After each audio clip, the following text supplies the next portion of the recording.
સુરતના કામરેજમાં પ્રદીપ મહારાજના આશ્રમનો ગેટ બંધ કરાયો છે। નકલી નોટના કૌભાંડમાં નામ સામે આવતા આશ્રમ બંધ કરાયો। વિવાદના દાયરામાં આવતા આશ્રમ અંદરથી લોક કરવામાં આવ્યો છે। રજા સિવાય અંદર ન આવવાનું સૂચન લખાયું, જે દૂર કરાયું। કૌભાંડમાં ગામનું નામ ખરાબ થયું હોવાનો સ્થાનિકોનો આક્ષેપ છે। આશ્રમ પર ફરીથી ક્રાઇમ બ્રાન્ચ તવાઈ બોલાવે તેવી પણ શક્યતા છે। મહત્વનું છે કે 2 કરોડથી વધુની નકલી નોટ છાપી હતી અને નકલી નોટ બદલાવાના બદલે 33% असली नोट મળવાની હતી, એટલે 66 લાખ રૂપિયા असली લેવાના હતા।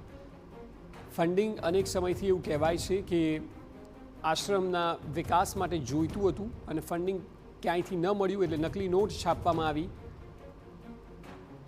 પ્રદીપ મહારાજ અને તેમના અનુયાયીઓ દ્વારા તેવો આરોપ છે આખા કેસમાં।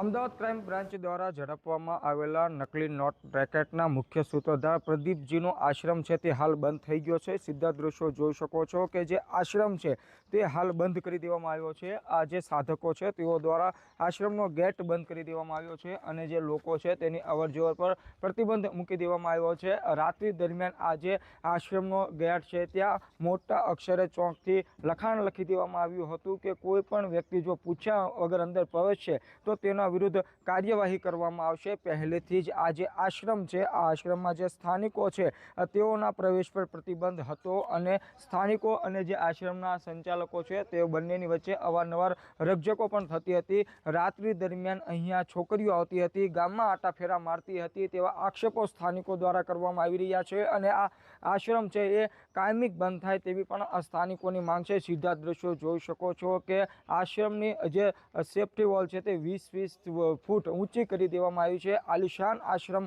બનાવવામાં આવ્યો છે, ત્યારે જે રીતે નકલી નોટોનું કૌભાંડ બહાર આવ્યું અને તેમાં જે આ આશ્રમનો જે સંચાલક છે, જે ગુરુ છે પ્રદીપ, તેનું જ નામ બહાર આવતા ચકચાર મચી જવા પામી હતી। લોકોને તે જ્ઞાન દેતો હતો, યુવાનોને કોઈ ખોટું ન કરવા, દેશ વિરુદ્ધ કૃત્ય ન કરવા માટેનું તે અવારનવાર જ્ઞાન દેતો હતો અને પોતે જ દેશના અર્થતંત્રને ખોખલું કરવા માટે તેણે આ આખું નકલી નોટોનું રેકેટ ચાલુ કર્યું હતું।